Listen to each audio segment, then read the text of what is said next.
Hi guys, welcome to ఆరోగ్యమే ఆనందం. ఈరోజు టాపిక్ విశేషం ఏంటంటే నా ఐడియల్ వెయిట్ గురించి. ఈ వీక్ అంతా నేను ఏం చేయబోతున్నానో అన్న దాని గురించి మాట్లాడదామని. ఇప్పుడు నా ఐడియల్ వెయిట్ నాకున్న 5'10" 8 హైట్కి 67 నుంచి 76 వరకు ఉండొచ్చు అన్నమాట నేను వెయిట్. ఇప్పుడు ఉన్నది అప్రాక్సిమేట్లీగా on and average last week అంతా కూడా 73.5, 74 బిలో, 73 నుంచి 74 మధ్యలో ఉన్నానమాట.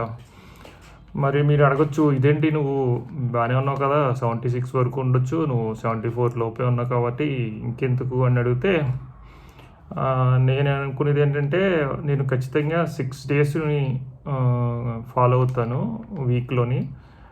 7th డే వచ్చేసి చీట్ డే అన్నమాట.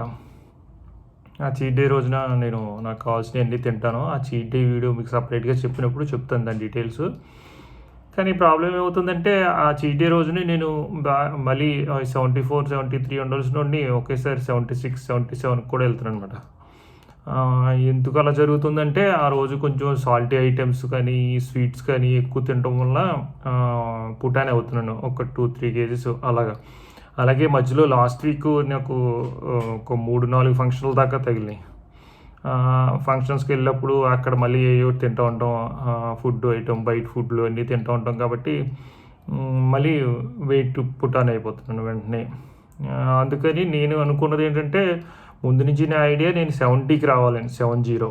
అక్కడికి వచ్చి ఉంటే ఒకవేళ మనం ఒక వారం మనం ఎక్కడికైనా బయటికి వెళ్ళి మనకు కుదరకపోయినా, ఏదైనా ఇబ్బంది వచ్చినా ఒక 3-4 కేజీస్, ఒక 2-3 కేజీస్ పెరిగినా మనం ఐడియల్ వెయిట్లోనే ఉండాలన్నది నా ఐడియా యాక్చువల్గా. దానికోసం అన్నమాట. ఇప్పుడు అంటే ఈ 6 రోజులు చేసేస్తే నువ్వు తగ్గిపోతావు అంటే నేను తగ్గకపోవచ్చు, కానీ ఈ 6 రోజులు ఒక షెడ్యూల్ ప్రకారం చేసుకుంటా వెళ్దాం అన్నది నా ప్లాన్ అన్నమాట. ఈరోజు మండే కాబట్టి ఈరోజు నేను చేస్తూనే మీకు అవన్నీ కూడా ఆ వీడియోస్ అన్నీ రికార్డ్ చేసి నేను ఏం తింటున్నాను, ఎప్పుడెప్పుడు ఏం తింటున్నానో అన్నీ వితిన్ టైమింగ్తో సహా రికార్డ్ చేసి ఇప్పుడు ఈరోజు రికార్డ్ చేసింది రేపు మార్నింగ్ పెడతాను మీకు. వీలైతే ఈ నైట్, లేదంటే రేపు మార్నింగ్.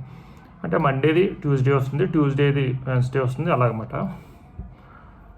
ఇంకొకటి ఏ టైంకి ఏమేమి చేస్తున్నాను, అలాగే నా వెయిట్ తగ్గుతుందా, దీనివల్ల ఏమన్నా కొంచెం పెరుగుతుందా, ఈ ఫుడ్స్ తినడం వల్ల ఏం జరుగుతుంది ఏంటి అన్నది. ముందు ఈ ఖచ్చితంగా స్ట్రిక్ట్గా ఫాలో అవుదాం అనుకున్నది నేను ఈ 3 పాయింట్స్ అనమాట. అదేంటంటే ఒక పాయింట్, నో ఆయిల్ లేకుండా ఈ వీక్ అంతా ఖచ్చితంగా మనం తినాలని. అంటే ఆయిల్ ప్లేస్లో ఏదైనా ఎప్పుడన్నా అవసరమైతే నెయ్యి వేసుకోవటం, లేదంటే ఇంకోటి ఏదైనా సోర్సెస్ వాడటం తప్ప ఆయిల్ లేకుండా. రెండోది సాల్ట్ అనేది టచ్ చేయకుండా, అసలు సాల్ట్ అనేది లేకుండా హ్యాపీగా ఫుడ్ ఎలా తినాలి. మూడోది యాజ్ యూజువల్ మనం ఎప్పుడు ఫాలో అయ్యేదే, నేను ఎప్పుడు ఫాలో అయ్యేదే నో షుగర్ లేకుండా అన్నమాట. ఈ మూడు వాటిని ఖచ్చితంగా ఫాలో అవుతూ ఈ వీక్ మొత్తం కూడా నేను ఏం తింటున్నాను, ఏ టైంకి ఏం తీసుకుంటున్నాను, ఏం తాగుతున్నాను, ఏ జ్యూసెస్ తాగుతున్నాను అన్నది మీకు డీటెయిల్గా రేపు నుంచి వచ్చే వీడియోలో ఎక్స్ప్లెయిన్ చేస్తాను. హోప్ మీకు ఈ వీడియో నచ్చింది అనుకుంటున్నాను. Thank you.